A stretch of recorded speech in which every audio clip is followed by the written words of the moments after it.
हाँ, तो प्यारे बच्चे कैसे हैं? आशा करते हैं आप सभी छात्र छात्राएं अच्छे होंगे, मन से पढ़ाई करते होंगे। 2 रोज़ से हम लोग का किसी कारणवश क्लास नहीं चल रहा था। आज पुनः आप लोगों के लिए इस कृष्णा ट्यूशन सेंटर बीरपुर पर हिंदी भाग 2 काव्य खंड का पाठ 11 लौट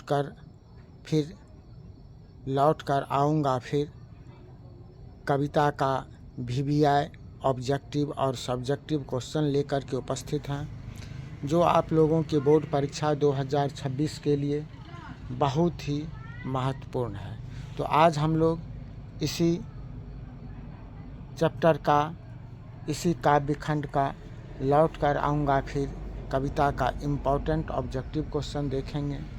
पहला क्वेश्चन हमारा है, लौट कर आऊँगा फिर कविता में कभी एक बार फिर कहाँ आने की लालसा व्यक्त करता है। तो इसका सही जवाब मातृभूमि बंगाल होगा। अगला प्रश्न है, जीवानंद दास किस भाषा के रचनाकार हैं? तो बंगला के। अगला प्रश्न, जीवानंद दास थे यथार्थवादी थे। जीवानंद दास क्या थे? यथार्थवादी थे। अगला प्रश्न है, झर्रा पालक किनकी रचना है?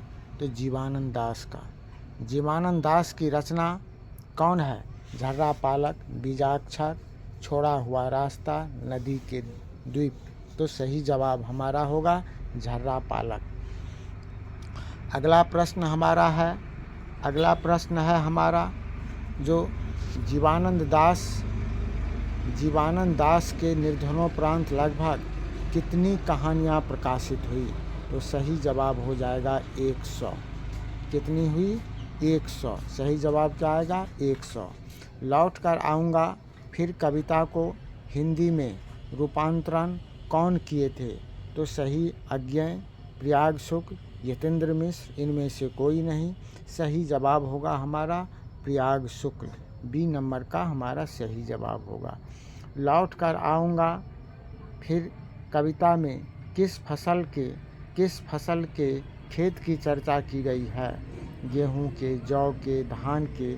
तो सही जवाब हमारा होगा धान के। क्या होगा? सी नंबर का हमारा सही जवाब होगा। अगला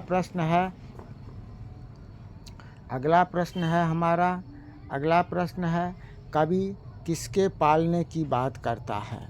कवि किसके पालने की बात करता है? सोने के, चंदन के, कोहरे के, रेशम के। तो सही जवाब क्या होगा? कोहरे के पालने की बात करता है। सी नंबर हमारा सही जवाब होगा। नहीं, 10वां क्या है, जो शाम की हवा के साथ किस पक्षी के उड़ने की कल्पना की गई है? शाम के हवा के साथ किस पक्षी के उड़ने की कल्पना की गई है?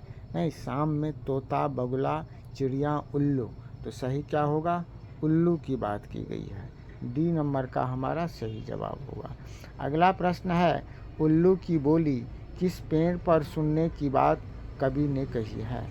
उल्लू की बोली किस पेड़ पर सुनने की बात कवि ने कही है? कटहल, कपास, बरगद, आम। सही जवाब क्या होगा? कपास।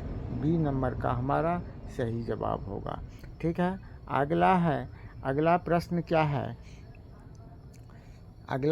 क्या है प्यारे बच्चे? अगला प्रश्न है, घसीली घास पर बच्चा क्या फेंकेगा?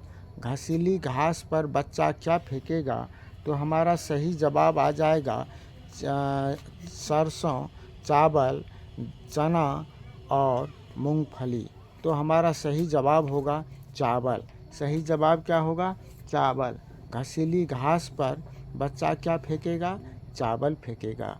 नहीं, अगला प्रश्न है, रंगीन बादलों के बीच कौन लौटते होंगे? रंगीन बादलों के बीच कौन लौटते होंगे? बगुले, चिड़िया, सारस, उल्लू। तो रंगीन बादलों के बीच सारस लौटते होंगे। रंगीन बादलों के बीच सारस लौटते होंगे। अगला प्रश्न क्या है, कवि ने क्या बनकर तैरते रहने की कामना करते हैं? कभी क्या बनकर तैरते रहने की कामना करते हैं? बत्तख, हंस, मछली, सांप। तो हमारा सही जवाब होगा हंस। सही जवाब क्या होगा? हंस। बी नंबर का हमारा सही जवाब होगा। अगला प्रश्न है, जीवानंद दास किस भाषा के कवि हैं? तो जैसे कि पहले भी हम लोग पढ़ चुके हैं, बंगला भाषा के कवि हैं। किस भाषा के हैं? बंगला भाषा के कवि हैं। अगला प्रश्न देखिए, अगला प्रश्न क्या कहता है? अगला प्रश्न में है, इनमें से कौन सी कृति जीवानंद दास की नहीं है?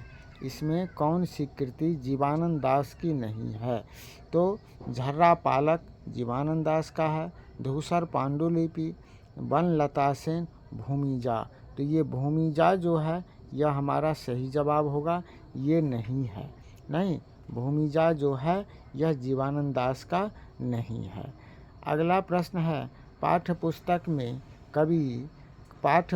में संकलित जीवानंद दास की कविता का हिंदी में अनुवाद किसने किया था? प्रयाग शुक, पंकज बिष्ट, वीरेंद्र सक्सेना, मनिका मोहनी। तो हमारा सही जवाब क्या होगा? ये रूपांतरित करने का काम प्रयाग शुक्ल ने किया था। सही जवाब हमारा ए नंबर का होगा। सात अटी तातार तिमिर किसकी कृति है? नहीं, किनकी रचना है? तो ये जीवानंद दास का है। किनका है? जीवानंद दास का। बी नंबर हमारा सही जवाब होगा। अगला प्रश्न है, लौट कर आऊँगा फिर शीर्षक कविता में उल्लू कहाँ बोलता है? उल्लू कहाँ बोलता है?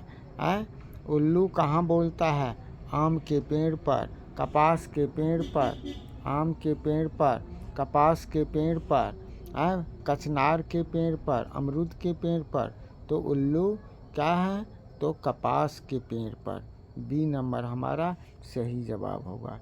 जीवानंद दास का मृत्यु कब हुआ था?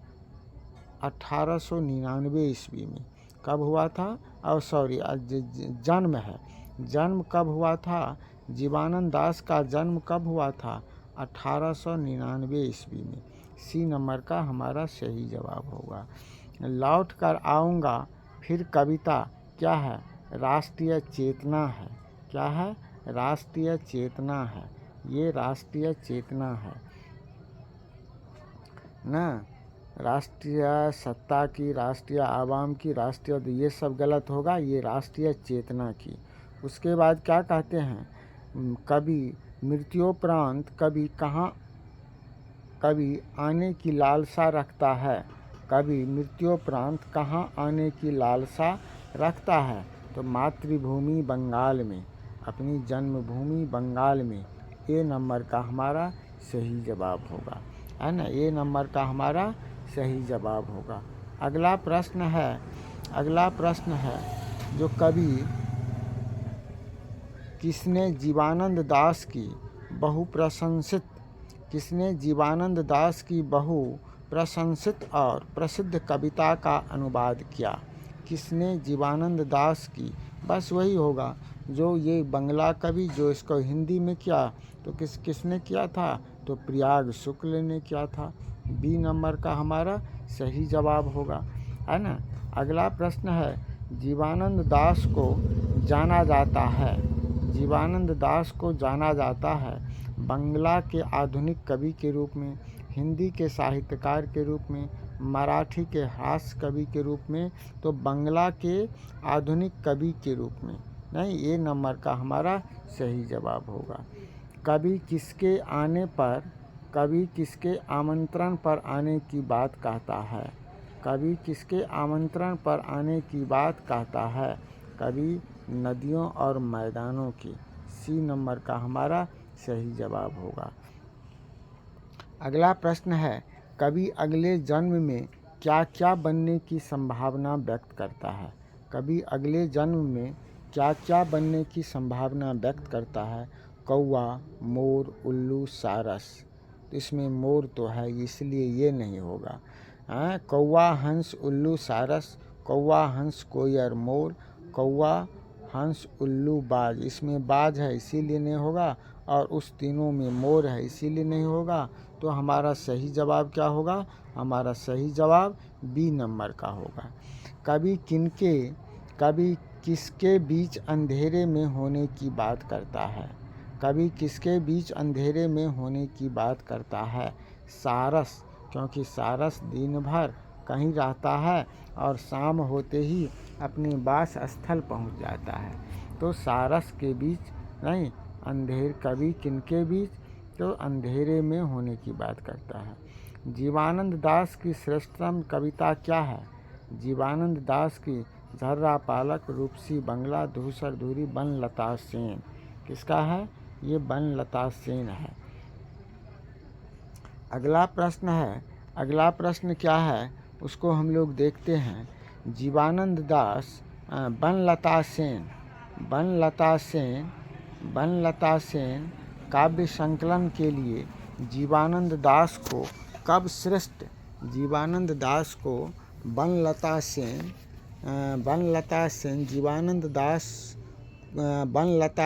काव्य संकलन के लिए जीवानंद दास को कब श्रेष्ठ काव्य ग्रंथ का पुरस्कृत किया गया?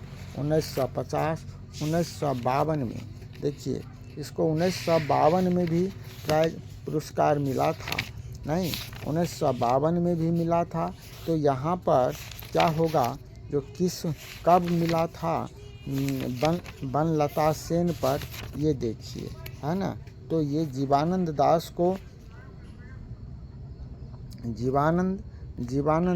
को कब मिला था? तो इन्हें जो है जीवानंद दास को 1952 में मिला था या 1950 में मिला था? बताइए जल्दी से। कब? हम ये पढ़ाते समय में ये बताए थे, जो जीवानंद दास को कब जो है यह बनलता सेन पर जो है इसका जो है कब पुरस्कार मिला था? 1950 ईस्वी में, है ना। किसमें कब मिला था? 1950 ईस्वी में। ठीक है, नहीं ये 1950 ईस्वी, 1952 में। ये बी नंबर का होगा। कौन नंबर का होगा?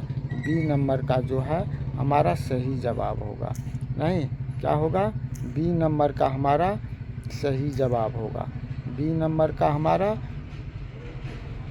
ओह क्या हो गया? ई भी इधर से उधर जाते रहता है ना। क्या होगा? ये 1952 में। ठीक है। और जीवानंद दास का निधन कब हुआ? 1952 में। 1950 बनलता सेन को जो है जीवानंद दास की मृत्यु जो है, जीवानंद दास की मृत्यु कब हुई थी? जीवानंद दास की मृत्यु कब हुई थी, है ना। जीवानंद दास का मृत्यु 1954 में हुआ था। कब हुआ था? 1954 में। और 52 में जो है उनको जो है ये बनलता सेन का पुरस्कार जो है मिला था। 1899 में उसका जो है जन्म हुआ था। ठीक है। तो अब आ जाइए, अब हम लोग देखते हैं इस पाठ से संबंधित जो लघुत्तरीय प्रश्न है, 2 अंक स्तर का जो प्रश्न है, आज उसको हम लोग देखेंगे। ठीक है। पहला क्वेश्चन है, कभी अगले जन्मों में बंगाल में आने की क्या सिर्फ कवि की इच्छा है? स्पष्ट कीजिए। आंसर क्या होगा? अगले जन्म में बंगाल में आने की प्रबल इच्छा तो कवि की है ही, लेकिन इसकी अपेक्षा जो बंगाल प्रेमी हैं, जिन्हें बंगाल की धरती के प्रति आस्था और विश्वास है, कवि उन लोगों का भी प्रतिनिधित्व कर रहे हैं। ठीक है। अगला प्रश्न है, कविता में आए बिंबों का सौंदर्य स्पष्ट कीजिए। कविता में आए बिंबों का सौंदर्य स्पष्ट कीजिए। कवि ने प्राकृतिक सौंदर्य के वातावरण में बिंबों की स्थापना सौंदर्यपूर्ण चित्रमयी शैली में किया है। बंगाल की नव युवतियों के रूप